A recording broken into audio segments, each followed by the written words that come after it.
Hello everyone. So today I will show you how to convert Word document to PDF in iPhone. So when you save a document in your iPhone,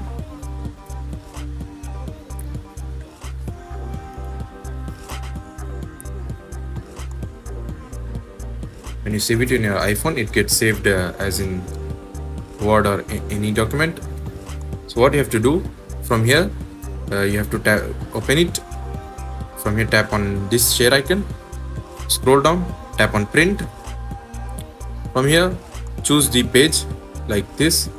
Now tap on this print icon, scroll down, tap on save to files and rename it and tap on save. Now go back to files again. Now as you can see, it is created in PDF. From Word to it is converted into PDF. So that's it. That's how you'll convert a Word document to PDF in iPhone. Thanks for watching. See you in next tutorial.